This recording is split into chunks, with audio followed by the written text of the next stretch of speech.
Al leer las noticias, la primera parte del programa, comentamos el reclamo guyanés por boca del presidente Irfan Ali, quien dijo que a las 7 horas del día sábado un buque patrullero de la Armada venezolana entró en aguas de Guyana.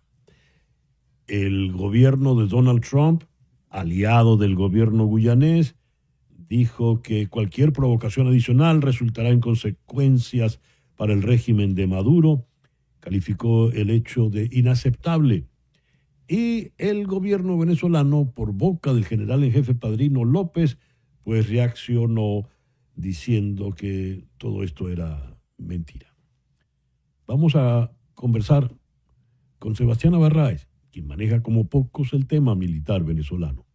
Sebastiana, muy buenos días. Muchísimas gracias por atendernos. Buenos días, César Miguel. Un saludo para ti y la audiencia. ¿Qué información manejas sobre este incidente?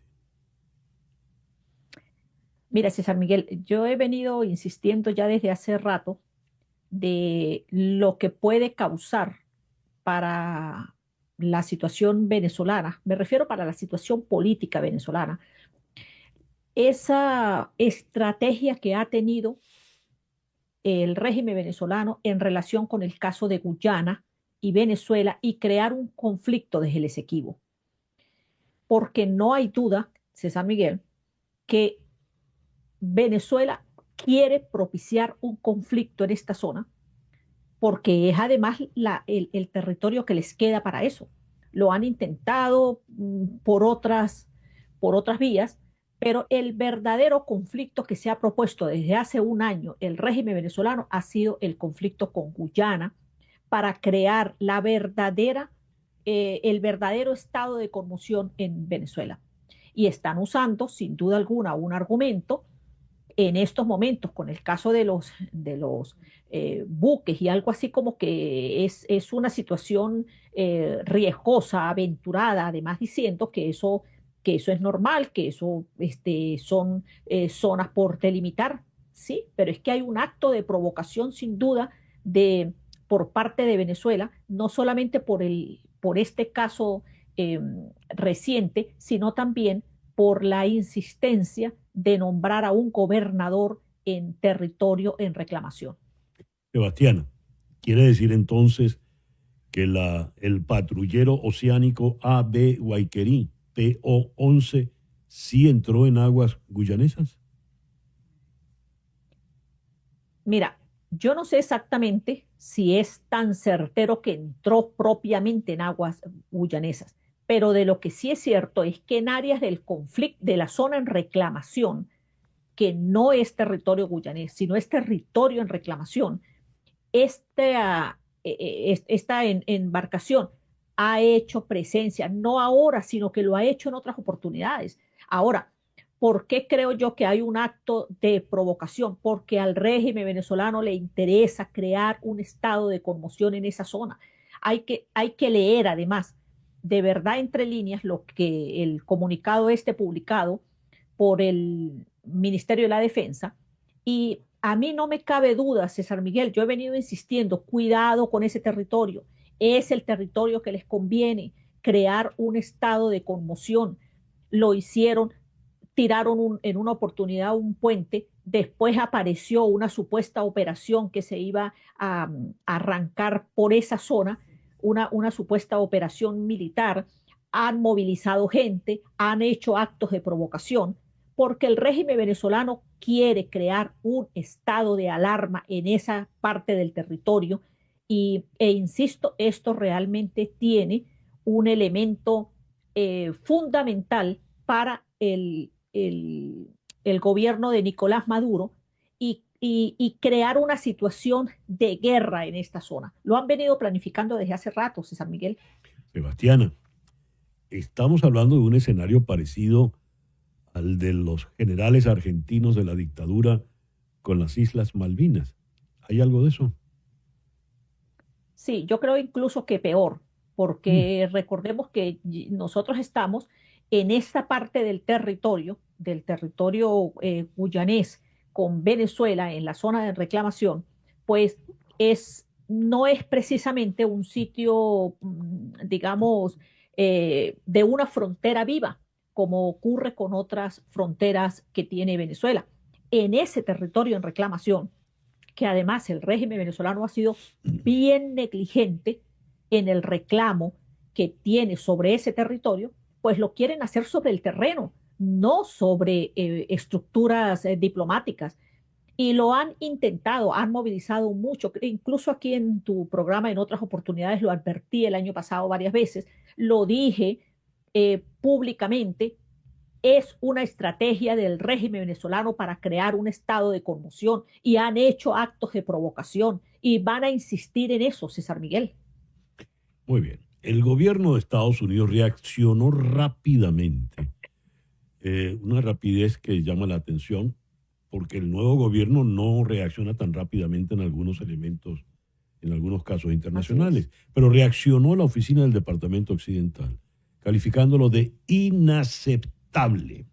Así lo dijo Estados Unidos. Y dijo, cualquier provocación adicional resultará en consecuencias para el régimen de Maduro. ¿A eso es a lo que le está apostando Maduro? ¿Qué puede pasar, Sebastiana? Por supuesto que le está apostando a un conflicto.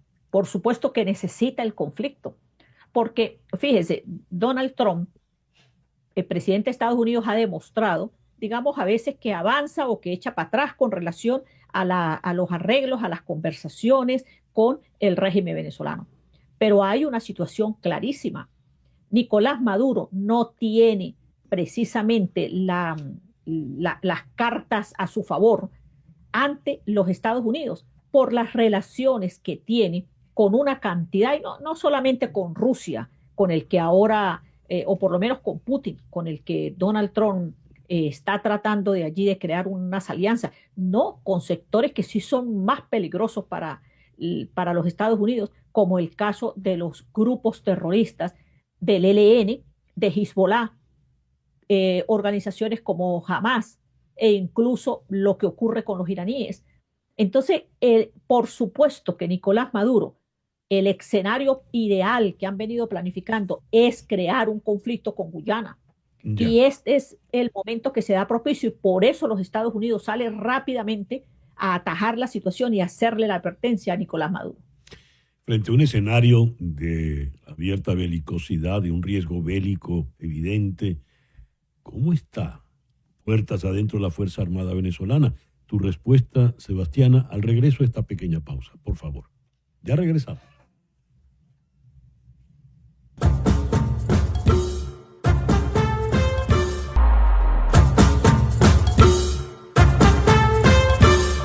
A las 10:04 de la mañana regresamos con Sebastiana Barray. Sebastiana, la pregunta que quedó en el aire antes de la pausa, dado un escenario bélico abierto como el que estaría planteado con Guyana, ¿cómo está ante un escenario como ese la Fuerza Armada Nacional Bolivariana?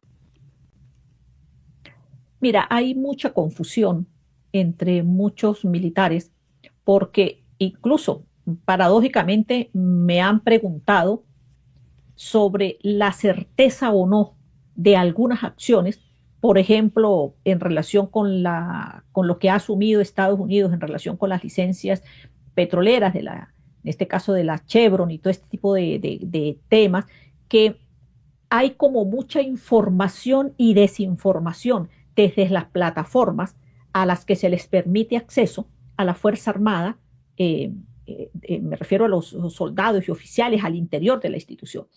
Entonces hay mucha confusión porque el régimen venezolano intenta crear dudas a través de desinformación y en casos como lo de los buques igual hay demasiada desinformación. Entonces hay quienes se preguntan, o sea, ya están haciendo como la evaluación de, o sea, qué se puede hacer ante una situación donde la Fuerza Armada no esté calificada para ir a un escenario de guerra o incluso ni siquiera para mantener el orden interno en el país que no sea a través de la represión. Lo que hay es muchas dudas, César Miguel. ¿Dudas de qué? ¿En qué sentido? ¿Qué es lo que están dudando? ¿Que en efecto haya un enfrentamiento militar en la región? Bueno, dudas de eso y dudas de participar. Dudas de Ah, participar. pero eso es peor entonces. ¿Y por qué dudan?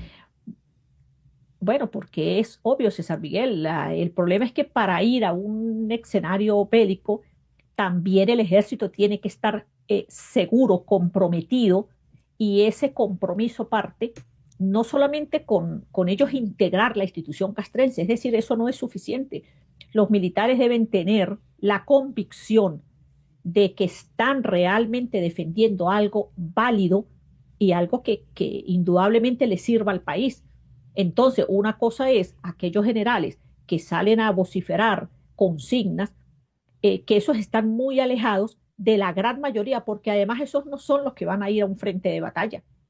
Esos son los que pretenden ordenar desde la comodidad de sus butacas, para que vayan los soldados a ejercer una guerra. Entonces, hay muchas dudas y hay mucho temor. Mm. Hay incluso oficiales que normalmente no hablan de irse del país y que lo están manifestando. Es decir, no quieren ir a una guerra en unas condiciones en las que la Fuerza Armada no está preparada, y además porque no tienen motivación para ello, no hay sentido de pertenencia hacia la institución castrense.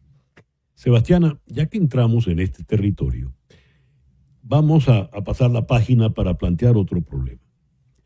He tenido varias entrevistas, conversaciones con destacados politólogos, sobre todo politólogos jóvenes, observadores del escenario político jóvenes, que han planteado lo siguiente. Toda la apuesta que ha hecho la dirigencia opositora a lo largo de estos años ha sido apuntada a un quiebre dentro de la Fuerza Armada. Que la Fuerza Armada se fracture para que desconozca a Nicolás Maduro y apoye la salida democrática. Para que reconozca, por ejemplo, el triunfo de González Urrutia el 28 de julio. Pero advierten estas mismas personas, estos mismos observadores, que esa ruptura no se va a dar, porque ya no, si no se ha dado a estas alturas, no se va a dar en ningún otro momento. Y entonces dicen, hay que buscar otras opciones. Me gustaría oír tu opinión al respecto, por favor.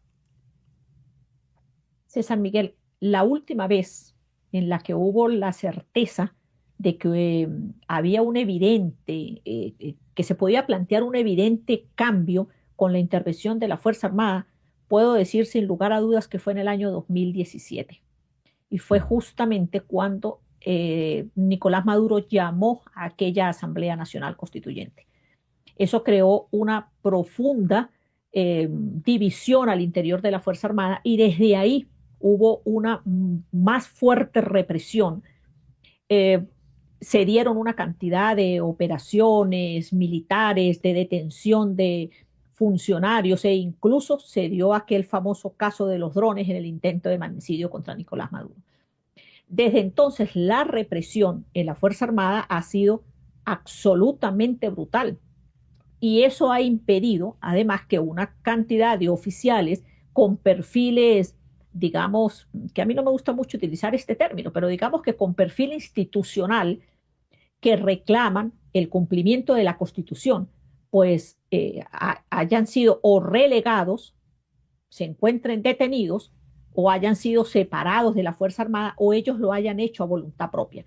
Que hay oficiales aún en la institución que quieren y que se plantean que la Fuerza Armada debe regresar a los cuarteles y ejercer su función de defensa del territorio y la soberanía, es verdad, pero fíjense, yo nunca he asumido que realmente en la Fuerza Armada pueda existir eso que se llama el quiebre institucional. Uh Y -huh. además también he manifestado que creo que no son los militares precisamente los llamados a tener que resolver el problema político del país, porque cuando los militares intervienen es para ellos quedarse en el poder, no para dárselos a los civiles.